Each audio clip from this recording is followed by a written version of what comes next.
Shipwrecked, Chapter 5, Castaway Chemistry. Bright sunlight beats overhead as you and Anne journey away from the camp in search of something to eat. Your stomach growls audibly. How much longer? If I knew, I'd tell you. You trek across the beach while longer when you see palms bursting with coconut and knocks at the base of one of the eight arching over the beach base. This one will do. Before you can ask. She scales the tree, reaches the top of these as she yells down and as she chops off a few coconuts. Look out below! You glance up to see her tossing her findings onto the beach. Right towards you! Dodge, catch, hit the coconuts. I'm gonna catch them. Coconuts fall all around you. You move nimbly through the sand to catch each one in your arms. Nice moves. Didn't think you'd be able to get them. Just do me a favor and don't throw any more down. She triumphantly climbs down the tree. You turn over one of the coconuts in your hand and inspect the husk carefully. How are you supposed to open these? You crack them open on a rock. Watch and learn. She sets a coconut in the sand and smashes a large rock over it. You watch in awe as she rips the splint husks out of the coconut and then holds up the clean fruit. Whoa. Impressed? You have talent, I'll give you that. That might be the nicest thing you've ever said to me. You roll your eyes. She holds out the coconut to you. See how the top kind of looks like a face? You just have to give it a firm smack above the eyes, like so. She demonstrates easily cracking open another one, offering you half. You greedily gulp down the liquid and start in on the flesh while she eats her half beside you. It's kind of plain, but it sure beats an empty stomach. We're stuck with them until we get off this rock. As you head back with your findings, one of the coconuts slips out of your grasp near the tree line. You pick it up, then pause when you notice the tree next to you. A spiky pink-green dragon fruit hangs down from a tall tree. I've always wanted to try dragon fruit. They're loaded with vitamin C, and I wouldn't mind something besides coconuts. You pick one of the low-hanging fruit and ready your pocket knife to make an incision.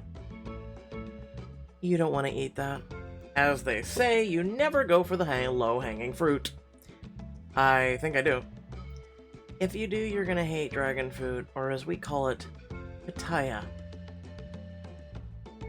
Explain yourself. Looks perfectly good to me. Trust me, if you tried it, it would just be sour. Curiously, you peel back the spiky rind and sniff it. A foul whiff invades your nose, and you hold it out. You're right, it smells funky. Told you, the riper pitaya is higher up. I bet if we worked together, we could reach the good stuff. It would be nice to have something more flavorful to eat. Actually, dragon fruit is not that much more flavorful. Like, it's better than coconut, but it's not that much.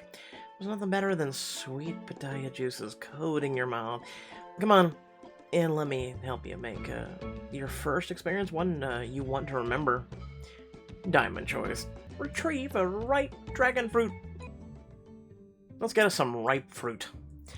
You circle the looming cactus-like tree in front of you, studying the alluring, bright, pink fruit dangling at the top. How do you want to do this? I'll lift you up on my shoulders. You sure you're up for the challenge? Please. I won't even break a sweat. Impress me, then. You kneel down, allowing her to climb up and settle her legs on either side of your head. Her thighs press against your shoulders as you rise to your feet, your hands firmly gripping your legs. How you doing holding up there, or down there? Fine. Hungry for dragon fruit, though. She leans back on your shoulders, nonchalantly places her hands behind her head. I could get used to this view. You're only a few feet higher. It can't be that good. Step closer to the tree, and she reaches up to grab a vibrant pink dragon fruit. Her inner thighs squeeze against you as she stretches to pull down another one. You spread the palms out across her thighs, enjoying the feel of her toned muscles tensing. A little to the left. Almost there. That's what she said. Your fingers slide further up the sides of her legs as you shuffle to the left. She elongates her body, tugging on one of the plump fruits free, quickly followed by a second one. Got it.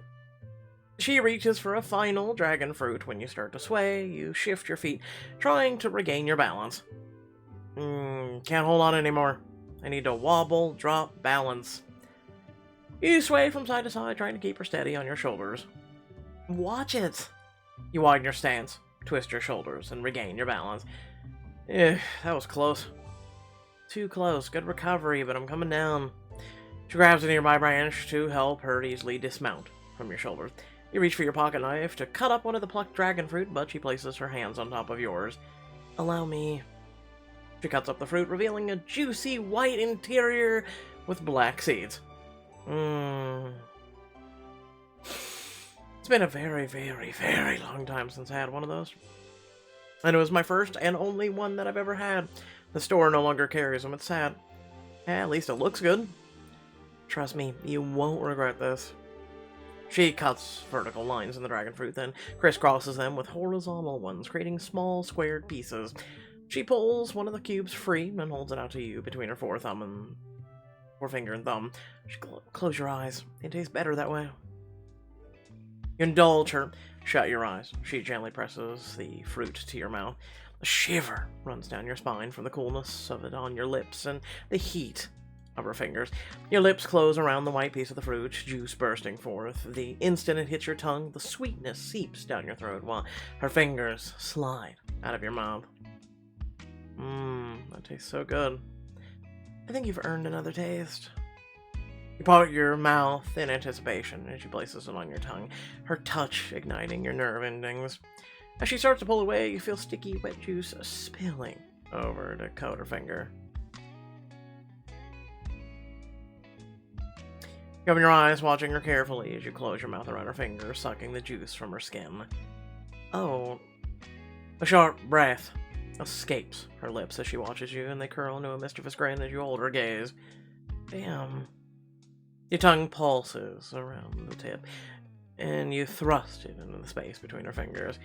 Warm liquid seeps down your chin, and she brushes her thumb along your lip to wipe it away. I see someone likes it. You tease your tongue over her hand once more before you release her. It's all about presentation. You grasp the firm surface of the fruit's exterior before sinking your fingers into the soft insides to retrieve another piece. You don't want to taste too? Oh yeah. I should feed it to her with my fingers. You mirror her movements from earlier, pressing the fruit to her soft lips. She captures the piece in her mouth. Her tongue runs along the tip of your finger. You close your eyes, relishing her gentle tickle. She takes her time devouring the fruit and sucking your finger. Your skin feels cold against the air when she finally releases you. You feel your cheeks warm, so you reach for another bite of the dragon fruit to distract yourself. How do these compare to the ones you've tasted? Best pitaya I've ever had. She begins to gather the dragon fruit and coconuts and then gestures down the beach. But we should head back before we burn too much sunlight. Back at the camp, you and her sit down with your feast around the fire. She splits another coconut for the two of you to share. I bet this doesn't look like your typical breakfast. Nope, I don't eat breakfast. Maybe an apple, but I'm out the door and in the lab as soon as I can manage it. Shit, I get a coffee. What's an apple? You need someone around to make you a proper meal every day. Why do you think I brought you with me? Ah! She smirks as she smugly takes another bite of the coconut. I take it this is closer to your typical breakfast? More or less. I usually munch on some fresh fruit before a garter run. Prevents scurvy. She finishes her coconut and then reaches on for another one. You pick it up along with her knife. Let me get this one. Just don't chop your finger off, Doc. I don't have any spares. You rotate the coconut in your hand, looking for the right spot to crack it open. Above the eyes. You strike it hard along the seam and the coconut cracks open. Look at that! Fresh food and no digits lost. I call that a win. Yeah, glad you paid attention for once. You hand her half of the coconut and then fetch a thick leather book from your pack. Jot down some notes. Between the bites of the coconut, you pick up a piece of dragon fruit to sketch, noting several of your observations. You really keep a food diary? I'll have you know this is a scientific journal I use to keep track of my field studies. If we know what plants are native to the environment here, we can draw conclusions as to how it affects animal populations. So what can you tell me about how this fruit affects the animals? Well, as only unripened fruit was left on the low-hanging branches, like the one I had earlier. I led to believe that the local fauna eat these for sustenance. The animals must come through often to pick off ripened dragon fruit. Though I wish I knew what animals, we've hardly seen any. An uninhabited island like this would be teeming with wildlife. Maybe the noise we're making is scaring them off, or the smoke from the fire could have driven them away. You look at the smoke billowing from the dying fire. It rises high into the sky above the tall peak in the distance. As you stare at the mountain, an idea starts forming in your head. That's it. That's how we get off this island. I'm not sure I'm following. If we build a bonfire at the top of the mountain, we can signal to a plane, a boat, or someone that we're here. It's worth a shot. You leap to your feet, excitement coursing through your veins. Come on, I've got a mountain to climb. Not wearing this, I don't. She winks, retrieving something from her bag, and then disappears into a nearby foliage. While waiting for her, you sit on one of the rocks at the ocean's edge and look out at the waves hitting the sand. Where did she go? Soon she emerges, refreshed and wearing a change of clothing. Not bad. She adjusts the harness around her thigh and then pulls her leather gloves tighter. Wow, you look damn good.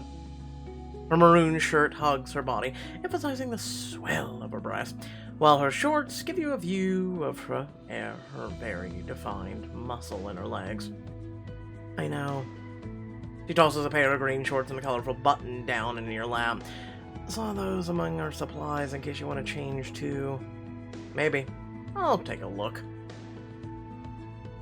You find a small clearing just beyond the tree line and take a closer look at the outfit. This would at least keep me cool as we're hiking up the peak. I can almost already feel the breeze against my skin. You're wearing a tank top! Shut up! Oh yeah, you've literally clothed more than the prior outfit, I'm just saying.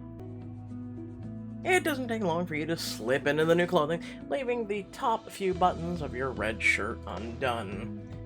Because you're a real catch. If she wasn't thirsty before. You return to her on the beach, her eyes alight with desire as you lace up your hiking boots. And like what you see, you watch her gaze trace your open shirt, then drift lower and lower. You look ready for the climb. I might not have the harness like you, but I think this will get the job done. She kneels beside you and she finishes tying her boots. Her feather-light fingers ghost over your skin, and you ache to feel her touch. Yeah, it'll do nicely. And when she's finished, she stands before you, so close you can smell the ocean's brine on her. Ready to head out? Look at me, I was born ready. You and her trek through the jungle, along the steadily steepening slope upward. As she presses forward, you pause to take in your surroundings. Do you hear that? No. Exactly, this is kind of biome. Should be buzzing with a variety of birds, insects, but it's quiet. I've never heard anyone complain about not getting eaten by mosquitoes. Right? It's not that. Tropical rainforests and jungles are among the most diverse ecosystems in the world. We should be hearing tweeting, chirping, sounds from all other creatures stirring. You're the scientist. What's going on? I think I need more data first. Not even a tiny guess? There are too many factors at play. I like to be as accurate as possible when I make a hypothesis. Your next thought is interrupted when she suddenly blocks your path with her arm, and you notice how the ground falls away just ahead. Stop. You stumble to stop in your tracks, but you bump into her, knocking your knife out of her hand. The knife teeters on the ledge of the steep drop-off. Oh no, the knife, we can't lose that. No sudden movements. But as you tiptoe towards the knife, it wobbles and tips over the edge. No! You dive towards the falling knife, sliding on your stomach over the edge, but securing her knife in your hands. Gotcha. Your body dangles off the edge, but she hugs your feet, keeping you from falling. I think, you mean I've got you? She helps you back up to your feet, and you return her knife. You might want to hang on to this. I'll keep that in mind next time you run into me. As she secures the knife to her person, you look back at the ravine. It spans 20 feet before rising to a solid ledge on the opposite side. I'd recommend not falling in. Any ideas for how to get across? Just one. She points to a long vine hanging from a nearby tree. We swing. Tarzan style? Are you sure that's safe? You're with me. How much safer can it get? You don't want to hear my honest answer to that. T goes to retrieve the vine and holds it firmly in her grasp. Coming? Only if, we cross together. Then you'd better hang on tight. She tugs the vine to double-check its strength. You step between her arms, her chest pressing against your back as you wrap both hands around the green vine. I'm not letting go. She moves her hand down to your waist, clutching you firmly against her. On my mark. 3, 2, 1. Together, you take a running step forward, launching yourselves off the side of the ravine and into the open air. The wind whistles through your hair as you fly over the vegetation and rushing water below. Her arm tightens around you, folding you into her protective embrace. I got you. You reach the other side. Both of you drop gracefully down to the solid ground. Her arms are still secure around you. We did it. We actually survived. You're welcome. You realize just how close she is to you. She locks eyes with you, but you notice her gaze briefly darting to your lips. Then, a few raindrops fall on your cheek. You look skyward as warm water graces your skin. She breaks away, resuming her ascent. Our plan to light a fire won't work if it's raining. It feels like a brief summer shower. It should clear up by the time we reach the peak. And if not, then we won't have to trek back to the waterfall for water. A few feet up the hill, you spot a brilliant red and yellow flower hanging from a series of luscious plants. As she raises her foot, you're about to step on it, you yell, "No! Not another step!" What's wrong? You spring to catch up with her and push her foot out of the way. You were about to crush this beauty. Perfect Heliconian specimen. I've been looking for this. You almost gave me a heart attack for a flower. Not just any flower. Heliconia. It's one of the flowers from my satellite images I told you about. You follow the flower's roots through the mud to discover more Heliconia through a thick collection of weeds. You crouch down beside them, noting the roots grow in the same direction. How odd. Look at how the roots are tangled with each other. They're suffocating themselves as they grow down the hill. Any idea why? Or do you need more data about this too? Oh, I don't want to speculate. That's why I need a sample. You reach in your pocket and remove one of your sample vials. Collect several leaves, buds, and the surrounding soil. I'll know once I get a look at these under my microscope. You push through the patch of Heliconia to grab another sample further away. When the muddy ground beneath you your feet gives way. Suddenly you're slipping, scrambling for purchase, but the mudslide is taking you down the mountainside with it. John! Ah! Wow, that's it. That's how long we get into it. Alright, well, whatever. Without further ado, thanks for watching. Please do what's on the screen. It would be greatly appreciated. Like the video. Share the video. Share the channel, even. And leave a comment. Let me know how you feel about this book. And without further ado, please remember to support this channel in any ways, intents and purposes, you know, because when you like the video, it helps with the YouTube system. When you share it, it helps to grow the community. It helps to engage people. It helps to engage, period. Because no big creator, no creator, period, can survive on any platform, and I mean any platform, without viewer engagement. You know, I am literally and figuratively nothing without you. Keep that in mind. So, thanks for watching. Peace out.